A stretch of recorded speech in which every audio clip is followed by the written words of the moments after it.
মেষ রাশি মেষ লগ্ন এরিস সাইনের জাতক জাতিকাদের 2025 সালের 1 জুন থেকে 7 জুন অর্থাৎ জুন মাসের প্রথম সপ্তাহ আপনাদের ক্ষেত্রে ঠিক কেমন অতিবাহিত হবে সে বিষয়ে প্রতিবেদনে আমরা বিস্তারিত আলোচনা করব।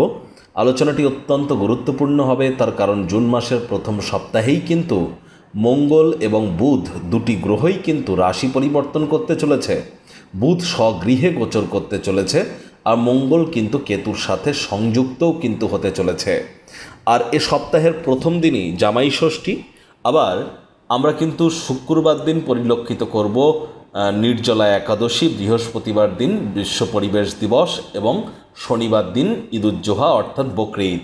বকরি ঈদে ইসলাম দরদি ভাই বোনেদের জানাই হার্দিক শুভেচ্ছা অভিনন্দন। আর নির্জলা একাদশীর ব্রত মহান ব্রত আপনারা পালন করুন। সনাতনী ভাই বোনেরা পালন না করতে পারলে অন্তত ওদিন সাত্ত্বিক জীবনযাপন গ্রহণ করুন। বৃহস্পতিবার যেহেতু ওয়ার্ল্ড এনভায়রনমেন্ট ডে অর্থাৎ ওদিন যেহেতু গঙ্গা পুজো এবং বিশ্ব পরিবেশ দিবস, অবশ্যই কোনো না কোনো নিজের হাতে বৃক্ষরোপণ কিন্তু আপনারা করতেই পারেন। এটি আপনার গ্রহদেরকে মজবুত করতেও কিন্তু সাহায্য করবে। প্রকৃতির ক্ষেত্রে কতটা উপকারী ভারসাম্য ইকোসিস্টেমের বজায় রাখার জন্য সেটি তো আপনারা খুব ভালোভাবেই জানেন। আর জামাই ষষ্ঠীর আপনাদের সকলকে অগ্রিম শুভেচ্ছা বার্তা রইল। দেখুন, আলোচনাটি ইন জেনারেল হবে। পৃথিবীতে যতজন মেষ রাশির জাতক জাতিকা আছেন শনির 7.5ও আপনাদের চলছে। আর পরিশেষে যেমন প্রতিকার নিয়ে আলোচনায় থাকি তেমনটি তো আছেই। আলোচনাটি ইন জেনারেল হবে। পৃথিবীতে যতজন মেষ রাশির জাতক জাতিকা আছেন তাদের প্রত্যেকের জন্য আপনি চাইলে আপনার ব্যক্তিগত গণনা এনি টাইম আমাদের দ্বারাই করাতেই পারেন। এর জন্য স্ক্রিনে আমরা নাম্বার দিয়ে থাকি। শনিবার রবিবার অফিসে এসে ফেস টু ফেস আপনারা সাক্ষাৎ করতে পারেন অথবা by phone consultancy any time গ্রহণ করতেই পারেন। তো চলুন আলোচনায় প্রবেশ করা যাক। মেষ রাশি মেষ লগ্ন এরিস সাইনের জাতক জাতিকারা কালপুরুষের রাশি চক্র অনুযায়ী প্রথম রাশির আন্ডারে আপনারা পড়েন। আপনাদের রাশির অধিপতি মঙ্গল। আর স্ক্রিনে আপনারা যে চারটি দেখতে পাচ্ছেন এটি মেষ রাশির জাতক জাতিকাদের 2025 সালের 1 জুন আপনাদের গ্রহগত গোচরের ছকটি কেমনটি দেখাবে। ফার্স্ট হাউসে শুক্র, সেকেন্ড হাউসে সূর্য বুধের সংযোগ, বৃহস্পতি থার্ড হাউসে, মঙ্গল ফোর্থ হাউসে, চন্দ্রকেতুর যোগ আপনাদের ফিফথ হাউসে, রাহু 11th হাউসে এবং শনি 12th হাউসে। দেখুন, মঙ্গল কিন্তু রাশি পরিবর্তন করবে 7 তারিখ অর্থাৎ শনিবার মঙ্গল রাশি পরিবর্তন করে কেতুর সাথে সংযুক্ত হবে। বুধও কিন্তু রাশি পরিবর্তন করবে 6 তারিখ করে। বুধ গোচর করবে আপনাদের থার্ড হাউসে গুরুর সাথে সংযুক্ত হয়ে আংশিক সরস্বতী যোগও কিন্তু তৈরি করতে চলেছে। প্রথমেই আপনাদের বলবো যে দেখুন, এই সপ্তাহটিতে আপনাদের কিন্তু বিশেষ করে নিজের শরীর স্বাস্থ্যের দিকে অতিরিক্ত নজর অবশ্যই প্রদান করে চলতে হবে। দাম্পত্য জীবনের ক্ষেত্রে কোনো প্রকার কলহকে বাড়তে দেবেন না, পরকীয়া সম্পর্কে জড়াবেন না, গোপন কোনো সম্পর্ক প্রকাশ্যে আসতে পারে। এ সময়ে আপনাদের অবশ্যই পরিবার পরিজনদের সাথে সম্পর্ককে যতটা সম্ভব মধুর রাখতে পারেন সেটিই কিন্তু বেটার। ভাগ্য আপনাদের পূর্ণ সঙ্গ কিন্তু প্রদান করতে চলেছে, এ বিষয়ে কোনো সন্দেহের অবকাশ নেই। পেটের সমস্যা, বদহজমের প্রবলেম কিন্তু বেড়ে যেতে পারে। দেখুন, চন্দ্র কিন্তু রবিবার রাত 9:36 থেকে শুরু করে বুধবার সকাল 7:34 পর্যন্ত, তাহলে হিসাব মতো সোমবার মঙ্গলবার এ দুদিনই কিন্তু চন্দ্র থাকছে কোথায়? আপনাদের ফিফথ হাউসে কেতুর সাথে। এটি আংশিক নয়, এটি কিন্তু ওয়ান কাইন্ড অফ পিসার যোগ, এটি কিন্তু ওয়ান কাইন্ড অফ কিন্তু গ্রহণযোগও কিন্তু এখানে তৈরি হচ্ছে, কারণ মঙ্গলও কিন্তু এখানে গোচর করবে একটা সময়। তাহলে স্পষ্ট আকারে বলবো, বাইরের খাদ্য খাওয়া থেকে বিরত থাকুন। কোনো প্রকার স্টক মার্কেট স্পেকুলেশন গেম অনুমান করতে হয় যেখানে এই ধরনের কোনো ক্রিয়াকলাপ করা থেকে বিরত থাকুন। শেয়ার মার্কেট ট্রেডিং থেকে বিরত থাকুন।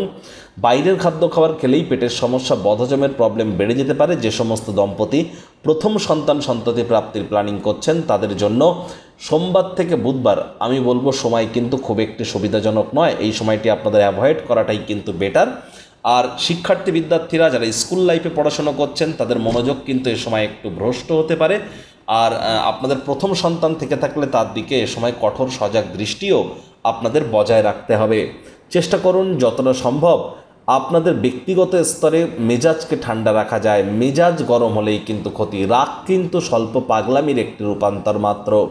এই চন্দ্রই কিন্তু বুধবার সকাল 7:34 গোচর করে যাবে আপনাদের সিক্সথ হাউসে, আর সেখানেই থাকবে শুক্রবার রাত 8:06 পর্যন্ত।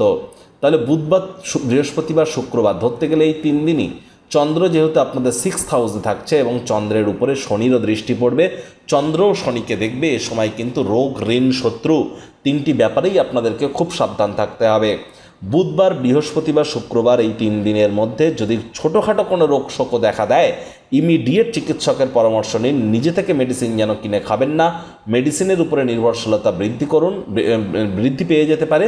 আর যাদের এজ অলরেডি 45 ক্রস করেছে, আমি বলবো বুধবারের আগেই কিন্তু আপনাদের ফুল বডি চেক আপ একবার করিয়ে নেওয়া উচিত, যদি বিগত 1-1.5 বছরের মধ্যে চেক আপ আপনারা না করিয়ে থাকেন।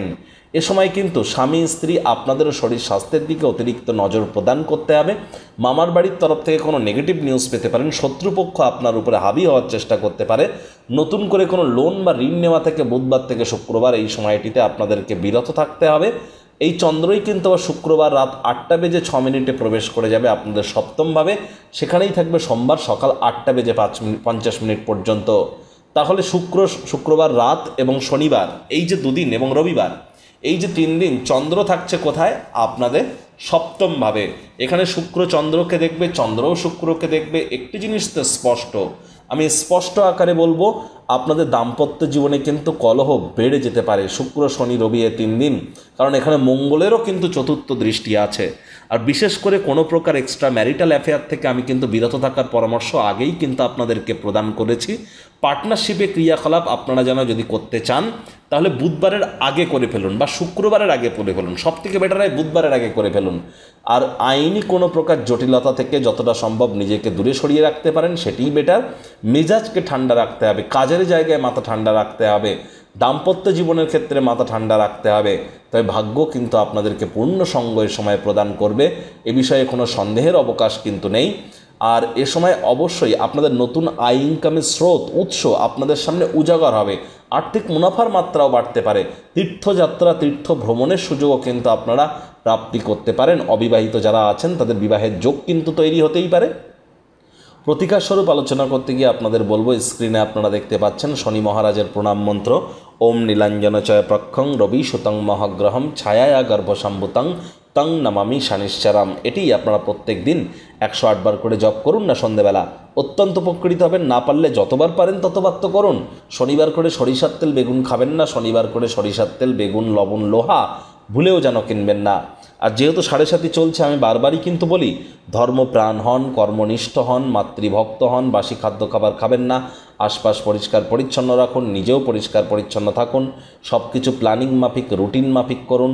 আর সময়ের কাজ সময়ে করুন। পরসমালোচনা, পরচর্চা, পরনিন্দা, রাগ, বিদ্বেষ, হিংসা, ঘৃণা, অহংকার, ইগো এই ধরনের নেতিবাচক অনুভূতির আশ্রয় নিলেই কিন্তু হতাশা আপনাদেরকে গ্রাস কিন্তু করতেই পারে। এ বিষয়েও কিন্তু আপনাদেরকে অত্যন্ত সচেতন থাকার পরামর্শই আমরা প্রদান করছি। আর একই সাথে আপনারা যদি পারেন তাহলে শনিবার দিন আপনারা মুচি বা কার্পেন্টার যারা জুতো সেলাইয়ের কাজ যারা করে তাদেরকে আপনারা কোনো চামড়ার জিনিস বা জুতো সেলাইয়ের সরঞ্জাম, কিছু জুতো করার, জুতো পালিশ করার জিনিস, কিছু সুতো, কিছু লেদারের সোল, এগুলি কিন্তু আপনারা গিফট করতে পারেন। অথবা শনিবার করে সরিষার তেল ফেসের ছায়া দেখার পর, ফেসের রিফ্লেকশন দেখবার পর হতদরিদ্র গরিবদের মধ্যে ডোনেট করে দিন। এটিও কিন্তু আপনাদেরকে বহুলাংশ উপকৃত করবে। তবে যাই করুন না কেন, সৎ তো আপনাকে হতেই হবে। যতই প্রতিকার করুন না কেন, পাপ যদি করে থাকেন, পাপ কিন্তু বাপকে ছাড়ে না। ওই নীলা পরে বা কোনো প্রকার কবচ পরে, মাদুলি পরে, জেমস্টোন পরে, কোনো প্রকার ওই শিকড় পরে কিন্তু কাজ দেবে না। শনি মহারাজ কর্মফলদাতা, কর্মের মাধ্যমেই কিন্তু ওনাকে সন্তুষ্ট করা সম্ভব। বন্ধুরা, প্রতিবেদনটি কেমন লাগলো আপনাদের সুচিন্তিত মতামত আপনারা নিচের কমেন্ট বক্সে লিখে জানাবেন। ভালো লাগলে একটি লাইক করতে ভুলবেন না। এই আশা রেখে আমি আমার বাণীকে এখানেই বিরাম প্রদান করছি। সংসারে অশান্তি, প্রেমে বাধা বা বিবাহে অনিশ্চয়তা, ব্যবসাতে ক্ষতি বা চাকরিতে ডামাডোল, অসুস্থতা, দুঃখ, দারিদ্রতা থেকে কিছুতেই রেহাই মিলছে না, পরীক্ষায় ফেল, তাহলে আর দেরি কেন? জীবনের যাবতীয় সমস্যার সমাধান করব আমরা। বাস্তুশাস্ত্র, সংখ্যাতত্ত্ববিদ্যা, লাল কিতাব, বৈদিক জ্যোতিষশাস্ত্র, কৃষ্ণমূর্তি প্রভৃতি পদ্ধতিতে জন্মছক বিচার করা হয়। প্রয়োজন অনুভব করলে স্ক্রিনে ফ্ল্যাশ হওয়া নম্বরে যোগাযোগ করতেই পারেন।